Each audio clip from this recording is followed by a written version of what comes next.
Messieurs, nous avons l'honneur et le plaisir d'accueillir Florence Parly, ministre des Armées.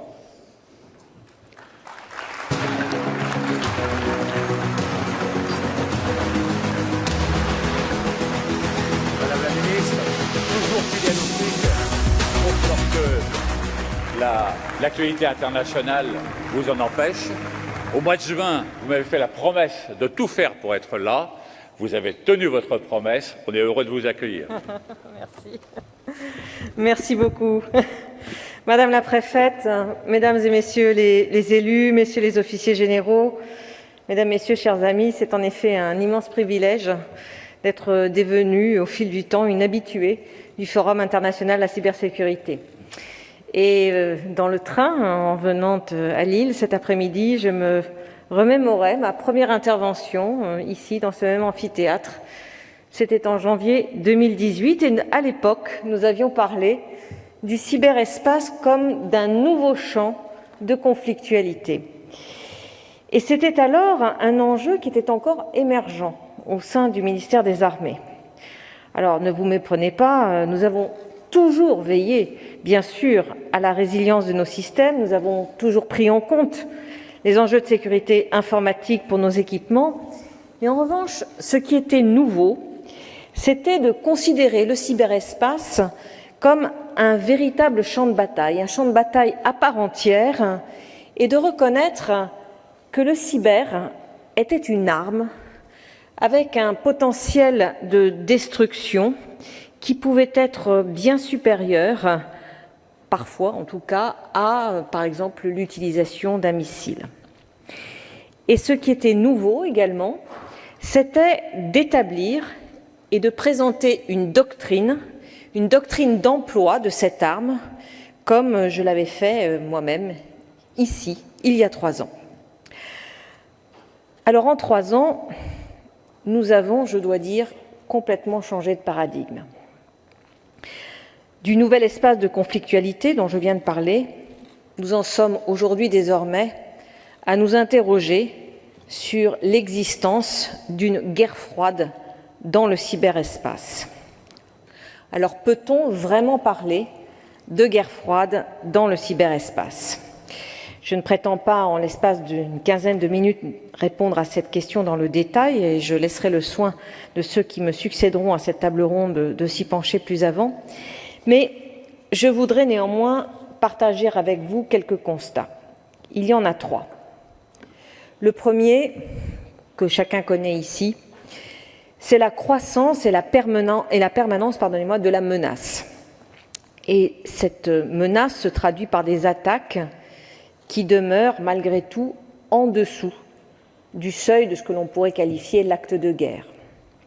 Ce sont des actes d'intimidation, de renseignement, de sabotage, de désinformation, qui se situent dans ce qu'on appelle la zone grise de la conflictualité, mais qui néanmoins se multiplient au gré des tensions géopolitiques, et c'est d'ailleurs, et je vous en recommande la lecture, très bien décrit dans l'actualisation de la revue stratégique que le ministère des Armées a publiée en 2021.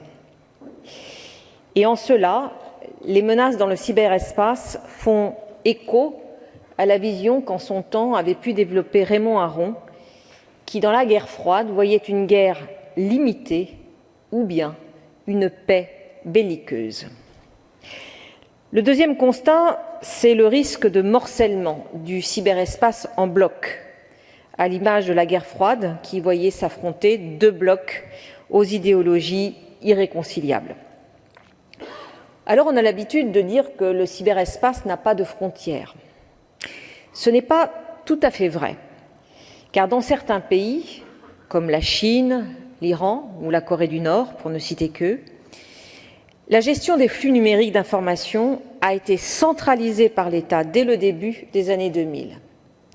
Concrètement, c'est ce qui a permis, par exemple, aux autorités iraniennes de couper purement et simplement l'Internet pendant les mouvements de contestation qui se sont déroulés dans le pays à la fin de l'année 2019. Aujourd'hui, certains États, sous couvert de souveraineté, cherchent à utiliser les nouvelles technologies pour mieux surveiller, contrôler, censurer, tout en édifiant des barrières de plus en plus étanches entre leurs réseaux et ceux des autres.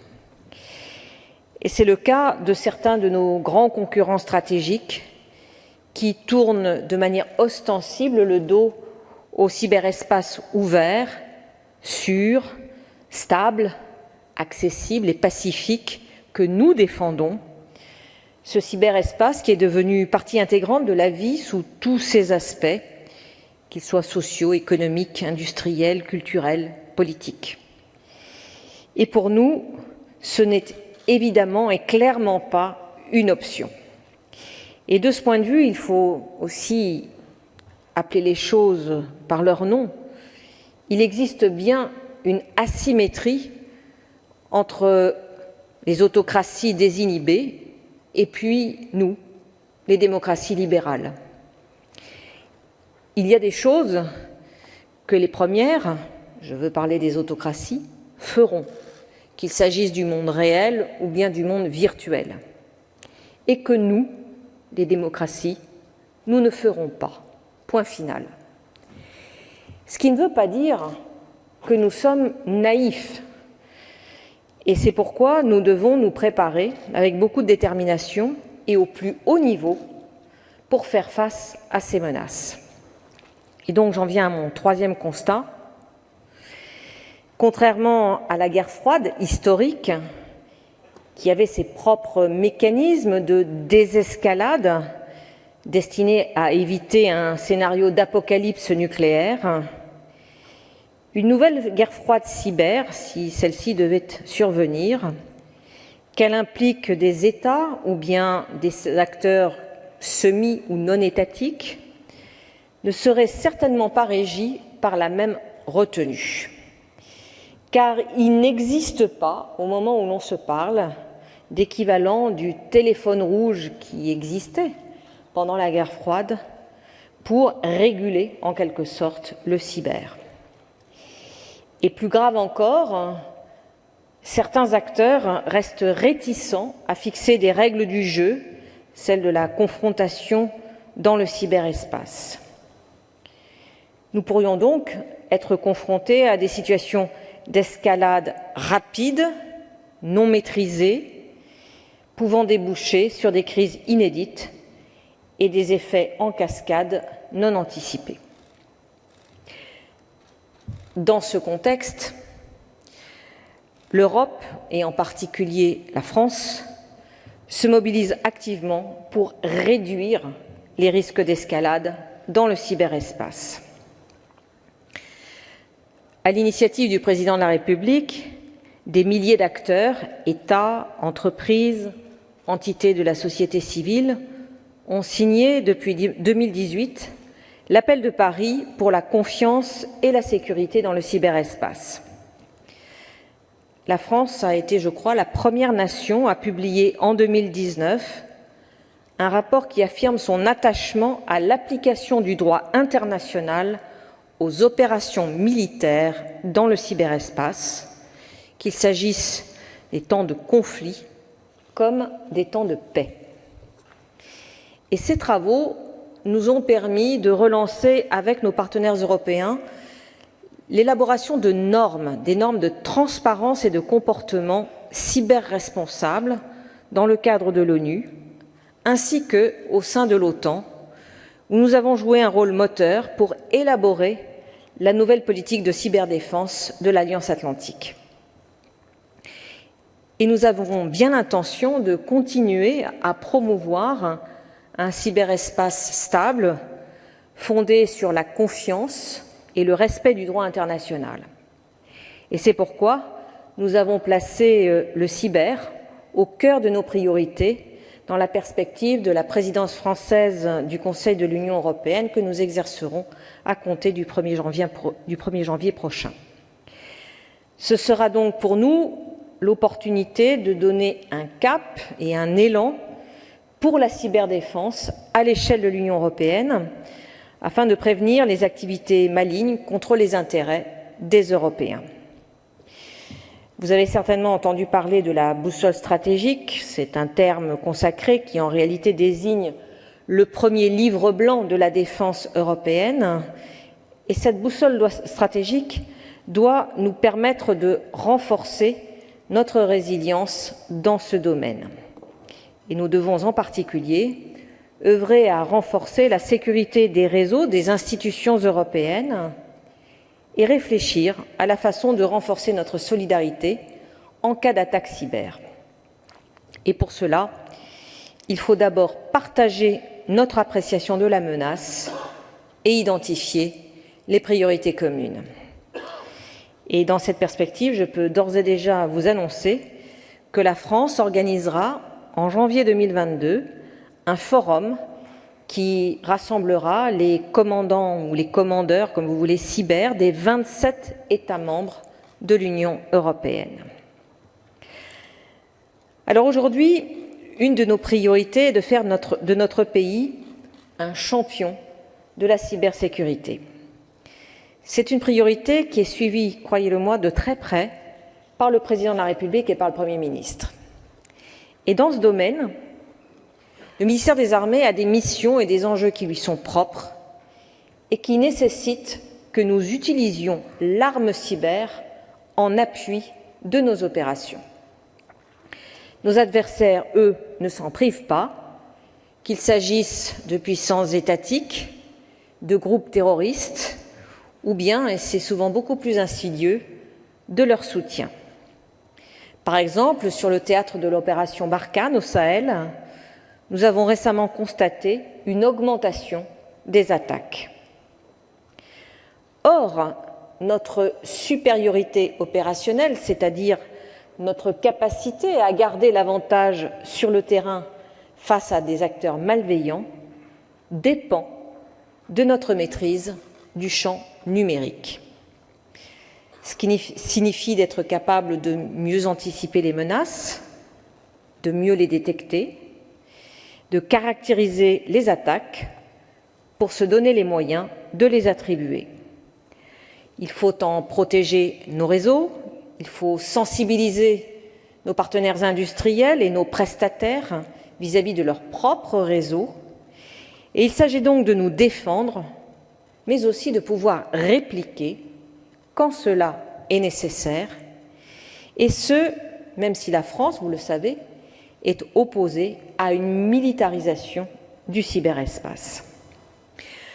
Alors, pour être à la hauteur de tous ces enjeux, la loi de programmation militaire, voulue par le Président de la République, consacre 1,6 milliard d'euros à notre cyberdéfense sur la période 2019-2025. Initialement, la loi de programmation militaire, qui a été adoptée en 2018, prévoyait de nombreux recrutements, près de 1100 recrutements, pour nous permettre de disposer, à l'horizon de 2025, de 4000 cybercombattants. Mais compte tenu de la multiplication et de la gravité des cyberattaques, nous avons décidé d'intensifier encore le recrutement durant la période 2019-2025.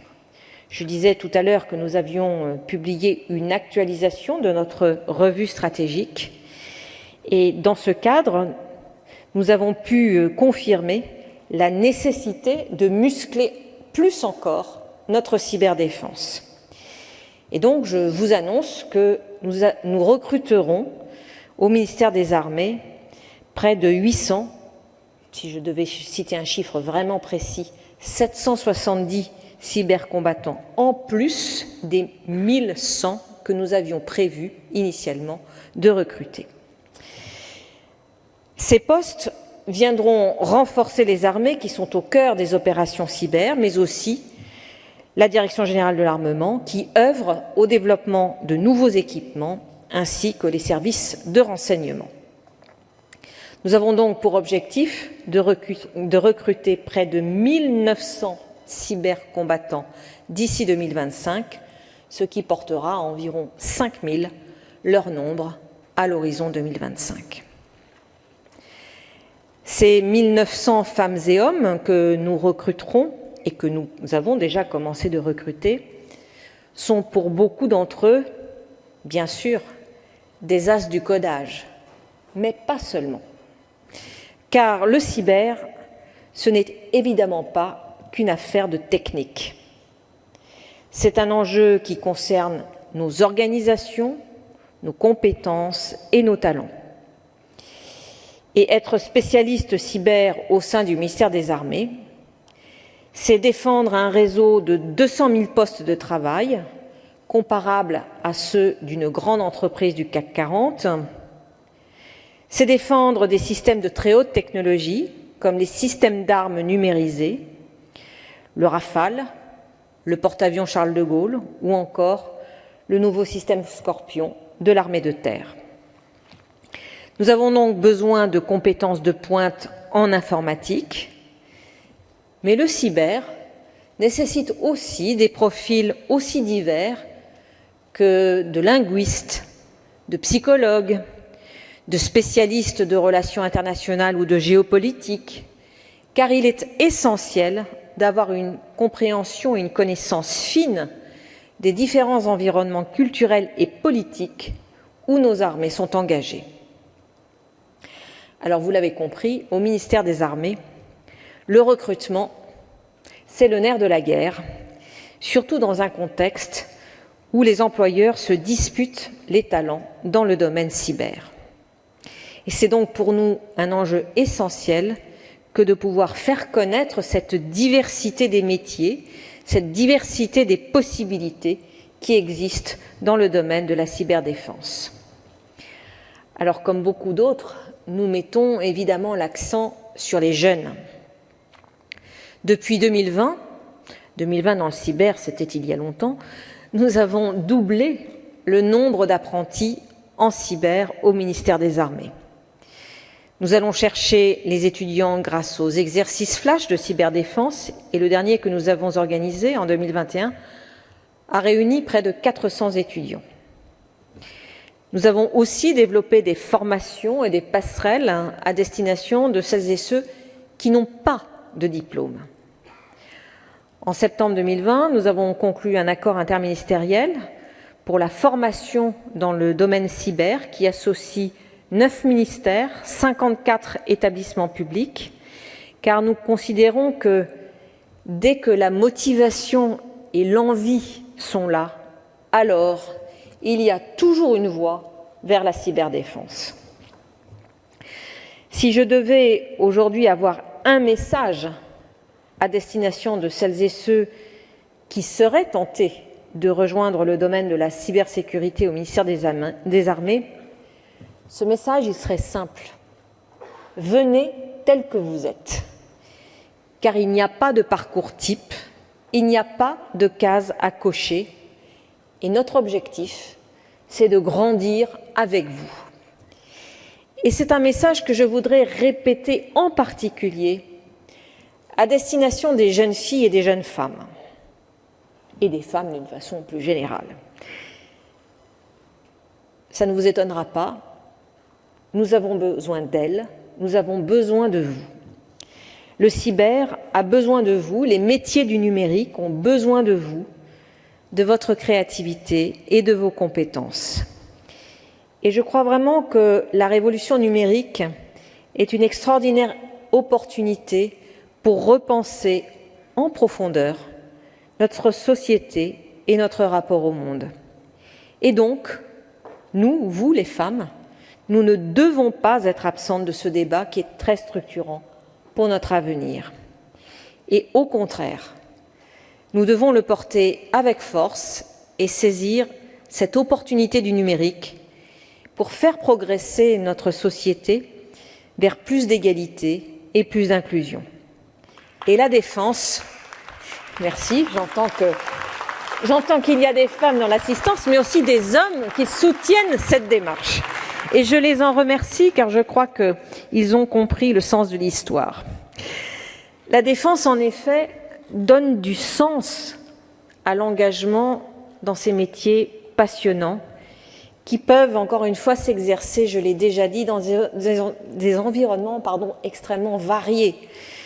car nous recrutons, je le répète, des cybercombattants aussi bien dans nos services de renseignement, la DGSE, la direction du renseignement militaire, la direction du renseignement et de la sécurité défense, mais aussi dans nos armées. Le ComCyber, le général Tisser est présent dans la salle et je crois participera à la table ronde qui va suivre, mais aussi à la direction générale de l'armement, car je ne vais pas m'étendre, mais les panélistes le feront tout à l'heure, non seulement nos combattants sont connectés, mais nos systèmes d'armes sont connectés. Et donc, la question de la cybersécurité est un enjeu majeur pour nous.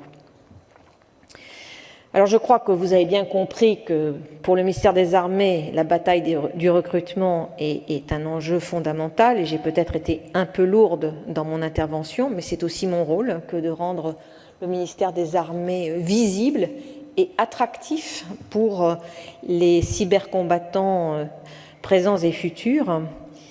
Mais au-delà de cette bataille du recrutement, il y a bien sûr un immense besoin de coopération. Et c'est pourquoi le ministère des Armées s'inscrit pleinement dans la stratégie nationale de cybersécurité qui a été voulue par le président de la République. Et nous serons donc présents sur le campus cyber, pour lequel il y a ici un stand où j'ai eu le plaisir de m'arrêter, et qui sera la tête de proue de la cybersécurité française et de l'excellence cyber.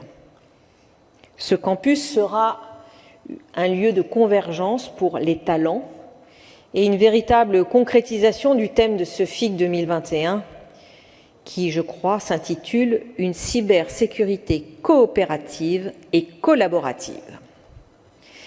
Le ministère des Armées apportera donc son soutien au campus cyber, avec notamment la présence de personnel de la DGSE, de la Direction du renseignement et de la sécurité de défense, la DRSD, de la Direction générale de l'armement et du commandement de la cyberdéfense que j'ai cité tout à l'heure. Nous veillerons à favoriser les échanges avec notre propre pôle de cyberdéfense que nous avons développé dans la région rennaise autour des installations de la DGA et du ComCyber et où l'ANSSI devrait prochainement installer une antenne, ce dont nous nous réjouissons. En lien avec la stratégie nationale du cyber, qui met l'accent sur l'innovation et les partenariats avec les acteurs privés, le ministère des Armées apporte un soutien important aux start-up, aux PME et aux pépites de la cybersécurité.